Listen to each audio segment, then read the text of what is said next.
नमस्कार मित्रांनो, स्कॉलरशिप व नवोदय युट्यूब चॅनलवर आपलं सर्वांचं हार्दिक स्वागत आहे. मित्रांनो, आज गणितातील अतिशय महत्त्वाचा टॉपिक म्हणजे शेकडेवारी आपण पाहणार आहोत. शेकडेवारी म्हणजेच काय?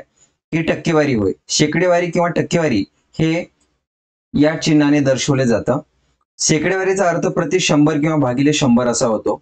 तर शेकडेवारीवरील विविध उदाहरणे आपण टाईप वाईज पाहणार आहोत. ते पण इझिएस्ट टू हार्डेस्ट. या ठिकाणी बघा 1590 गुणिले 0.15% म्हणजेच किती, अशा प्रकारचे उदाहरण काही सेकंदामध्ये आपण सॉल्व्ह करणार आहोत. तर आपण सर्वप्रथम बेसिक कडून हार्ड लेवलकडे जाणार आहोत. तर प्रश्न क्रमांक पहिला बघूया. 50/15% म्हणजेच किती? बघा या ठिकाणी 50 चे म्हणजेच काय, नेहमी लक्षात ठेवा की गुणाकार भाग गुणिले 15 या ठिकाणी टक्केवारी असल्यामुळे या ठिकाणी छेदामध्ये टक्केवारी 100 घ्यायची आहे. या ठिकाणी शून्य कटला, हा शून्य कटला, 5 1 5 5 2 10, बे 1 बे, बे 7 14 आणि बे पंचे 10 म्हणजेच 50/15% म्हणजे 7.5 होय. ओके, त्यानंतर आपण दुसरं उदाहरण पाहूया. येथे पहा 1200 25% म्हणजेच किती? म्हणजेच आपण अशा प्रकारे मांडणी करूया. 1200 चे म्हणजेच काय, नेहमी लक्षात ठेवायचे ची असे शब्द असेल तर ते गुणाकार असतो, गुणिले 25%, टक्के म्हणजेच भागिले 100. क्लिअर आहे? या ठिकाणी 2 शून्य आहेत, छेदामध्ये 2 शून्य आहेत, अशा प्रकारे कटून जातं. त्यानंतर आपण शिल्लक काय राहतं, 12 गुणिले 25. 12 आणि 25 या दोन संख्यांचा गुणाकार केल्यास आपल्याला 300 उत्तर मिळते. म्हणजेच काय, 1200 चे 25% म्हणजेच 300. क्लिअर आहे? त्यानंतर उदाहरण तिसरं पाहूया. या ठिकाणी पहा 280 चे 12/7% बरोबर किती? आपल्याला अशा प्रकारे मांडणी करायची आहे. 280 चे म्हणजेच काय, गुणिले 12/7 अशाच प्रकारे करायचं आहे आणि याची टक्केवारी असल्यामुळं टक्केवारी आपण डायरेक्ट 100 देतो. या ठिकाणी अंशामध्ये अंश आणि छेद आहे, तर या ठिकाणी मोठ्या छेदामध्ये देखील अंश आणि छेद अशा प्रकारची मांडणी करायची. अशा प्रकारची मांडणी केल्यानंतर काय तयार होईल बघा मित्रांनो, 280 गुणिले हा भाग जशाच तसा म्हणजेच 12/7 गुणिले 1 हा अंशामध्ये जातो आणि 100 हा छेदामध्ये जातो, म्हणजेच काय, 1/100. क्लिअर आहे? त्यानंतर आपण भाग देऊया. या ठिकाणी शून्य आहे, हा शून्य कटला, बे 7 14 बे सख 12 आणि बे पंचे 10. क्लिअर आहे? 7 चौक 28, मग 6 चौक 24, 24 भागिले 5. क्लिअर आहे? आता या ठिकाणी 5 1 5, पाऊण चौक 20 आणि पंचे 8 40, म्हणजेच काय उत्तर मिळालं, 4.8. 280 चे 12/7% म्हणजे 4.8. मित्रांनो, तुम्हाला व्हिडिओ समजत असेल आणि आवडत असेल तर व्हिडिओ खाली सबस्क्राईब बटनाला क्लिक करा आणि लाईकला क्लिक करायला विसरू नका. त्यानंतरचं उदाहरण 4 पाहूया. पहा या ठिकाणी 1190 चे 2/5/17% म्हणजेच किती? बघा मित्रांनो, अशा प्रकारे मांडणी करून घ्यायची आहे. 1190 चे म्हणजेच काय, गुणाकार. आता या ठिकाणी आपण करूया 17 दोन्ही 34, 34 प्लस 5 किती होतात, 39, म्हणजेच 39 भागिले 17. क्लिअर आहे? अशा प्रकारे केल्यानंतर आता तयार झाला हा टक्के आहे. मग तिसऱ्या स्टेप मध्ये काय येईल, 1190 गुणिले 39 भागिले 17 हा टक्के असल्यामुळे या ठिकाणी 100 घ्यायचं आहे. 100 या ठिकाणी अंश आणि छेद आहेत म्हणून या ठिकाणी अंश मिळाला, छेदासाठी 1 करायचं आहे. ही प्रोसेस झाल्यानंतर 1190 गुणिले 39 भागिले 17 हा गुणिले तयार होतो. त्यानंतर हा 1 अंशामध्ये जातो आणि 100 छेदात जातो, म्हणजेच काय होईल, 1/100. मग या ठिकाणी हा शून्य कटला, हा शून्य कटला, 17 1 17, 17 7 119. क्लिअर आहे? मग या ठिकाणी आपल्याला पाहू शकतो मित्रांनो, 7 गुणिले 39 भागिले 10. क्लिअर आहे? 7 आणि 39 या दोन संख्यांचा गुणाकार केल्यास आपल्याला मिळेल 2730. क्लिअर आहे? त्यानंतरच आहे 10. चुकला काहीतरी.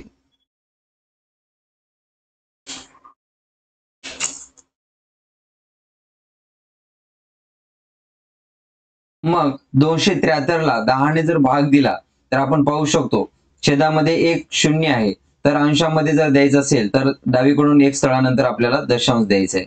किंवा तुम्ही या 10 ने देखील या 273 ला भाग दिल्यानंतर 27.3 हे उत्तर मिळते. म्हणजेच काय, 1190 चे 2/5/17% म्हणजे 27.3 हे उत्तर आहे. त्यानंतरचं उदाहरण पाहूया. त्यानंतर 540 चे 0.5% म्हणजेच किती? बघा या ठिकाणी 540 चे म्हणजेच काय गुणाकार, त्यानंतर 0.5% म्हणजेच भागिले 100. क्लिअर आहे. त्यानंतर पाहूया मित्रांनो 540 गुणिले, आता या ठिकाणी आपला जर हा दशांश काढून टाकायचा असेल तर आपल्या छेदामध्ये एक शून्य वाढवायचा आहे. म्हणजेच कसं, या ठिकाणी 5 आणि एक दशांश, दशांश नंतर एक स्थळ आहे, म्हणजे एक स्थळ असेल तर दशांश नंतर हे 100, एक शून्य खाली छेदामध्ये द्यायचंय. बघा यानंतर हा शून्य आणि हा शून्य कटला, त्यानंतर 5 एक 5, 5 दोन्ही 10, या ठिकाणी 20 मिळाले.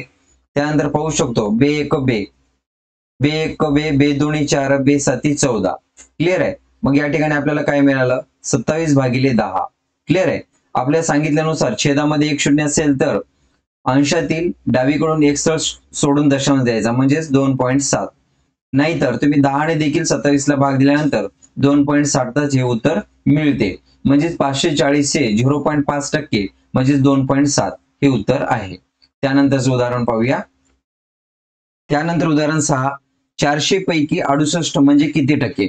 मित्रांनो, आपण विद्यार्थ्यांना सांगतो की 100 पैकी किती मार्क्स मिळाले, म्हणजेच 100 पैकी 75. अगदी त्याचप्रमाणे 400 पैकी 68 म्हणजे किती टक्के? बघा या ठिकाणी 400 पैकी 68 म्हणजे याचा अर्थ बरोबर. कधी पण लक्षात ठेवा मित्रांनो, म्हणजे म्हटलं आलं तर त्या ठिकाणी आपण बरोबरचे चिन्ह द्यायचे. म्हणजे किती टक्के, कितीसाठी आपल्याला यूज करूया, किती टक्के. क्लिअर आहे. इथपर्यंतचा भाग. त्यानंतर आपण मांडणी करूया. 68 भागिले 400 बरोबर x टक्के. क्लिअर आहे. त्यानंतर आपण बघूया मित्रांनो, 68 भागिले 400, या ठिकाणी ही डावी बाजू आहे आणि ही उजवी बाजू आहे. जेव्हा उजव्या बाजूकडील छेदामध्ये असतो तर डाव्या बाजूकडे घेत असताना छेदातील हे अंशामध्ये जातात. म्हणजेच काय होईल, या ठिकाणी 100 आणि उजव्या बाजूला राहील फक्त x. 100 एक 100, 100 चौक 400, 4 एक 4, इथे राहिले शिल्लक 2, 4 सक 24, 4 सत्त 28, म्हणजेच काय 17. 400 पैकी 68 म्हणजे 17% होय. त्यानंतरचं उदाहरण पाहूया. त्यानंतर उदाहरण 7, 500 पैकी 240 म्हणजे किती टक्के? बघा या ठिकाणी 540 आपण सुरुवातीला अशा प्रकारची मांडणी करायचं. 500 पैकी 240 म्हणजे साठी आपण बरोबर देतो. कितीसाठी x घेऊया, टक्के. क्लिअर आहे. अशा प्रकारची मांडणी केल्यानंतर आपण या ठिकाणी पाहूया 240 भागिले 500 बरोबर x टक्के म्हणजेच भागिले 100. क्लिअर आहे. यानंतर बघूया 240 भागिले 500, या ठिकाणी छेदात आहे, डाव्या बाजूकडे गेल्यानंतर अंशामध्ये जातो, म्हणजेच 100 बरोबर x. क्लिअर आहे. 100 एक 100, 100 पाची 500, 5 एक 5, 5 चौक 20, 5 40 म्हणजेच 48%. 500 पैकी 240 मध्ये 48% होय. मित्रांनो, व्हिडिओ आवडत असेल तर लाईक करायला अजिबात विसरू नका आणि सबस्क्राईब तर नक्कीच करा, जेणेकरून तुम्हाला अशाच इन्फॉर्मेटिव्ह माहिती मिळत राहतील. त्यानंतर पाहूया उदाहरण 8, 5/16 चे 4% म्हणजेच किती? बघा या ठिकाणी 5/16 चे साठी आपण लिहित असतो नेहमी गुणाकार. 4% म्हणजे 4 भागिले 100. क्लिअर आहे. या ठिकाणी मित्रांनो लक्षात ठेवा, 5/16 हा एक दशांश व्यवहारी अपूर्णांक आहे आणि 4/16 100 हा एक व्यवहारी अपूर्णांक आहे. त्या दोघांमध्ये गुणाकार आहे. जेव्हा दोन व्यवहारी अपूर्णांकामध्ये गुणाकार होतो तेव्हा अंशांशाचा देखील गुणाकार होतो आणि छेदाछेदाचा देखील गुणाकार होतो. ही पण प्रोसेस करू शकता, म्हणजे 5 चौक 20 भागिले 16 गुणिले 100 असं पण करू शकता. जर भाग जात असेल तर भाग देखील देऊ शकता. म्हणजेच काय 4 एक 4, 4 चौक 16, 5 एक 5, 5 दोन्ही 10, 20 झाले. क्लिअर आहे. मग या ठिकाणी 1/4 दोन्ही 8, 80. क्लिअर आहे. मग या ठिकाणी आपण पाहू शकतो 1 ला जर 80 ने जर भाग दिला तर आपल्याला उत्तर मिळेल 0.0125. म्हणजे 5/16 चे 4% म्हणजे 0.0125 हे उत्तर आहे. त्यानंतरचं उदाहरण पाहूया. त्यानंतर 2/5% हे दशांश अपूर्णांकात कसे लिहाल? आपल्याला माहिती आहे की दशांश अपूर्णांक हा 1.234, 0.123 अशा प्रकारच्या संख्या असतात. तर आपण व्यवस्थित पाहू शकतो का हा व्यवहारी अपूर्णांक आहे.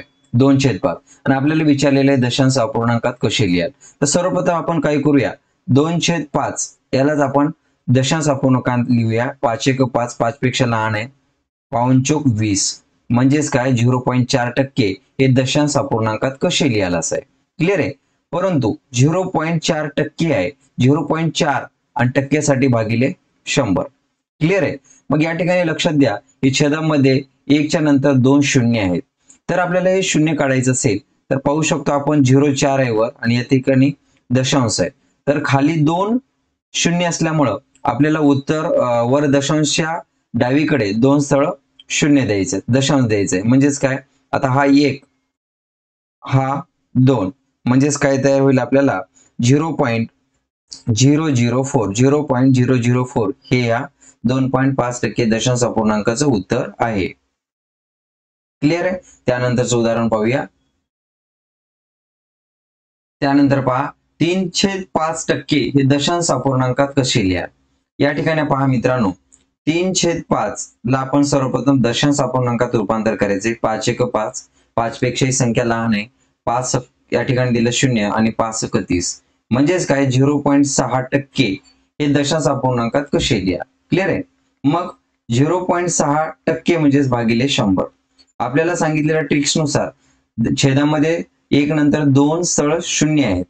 मग उत्तराच्या दशांशानंतर 2 स्थळ द्यायचे. म्हणजेच काय 0.006 हे 3.5% चे दशांश अपूर्णांकात रूप आहे.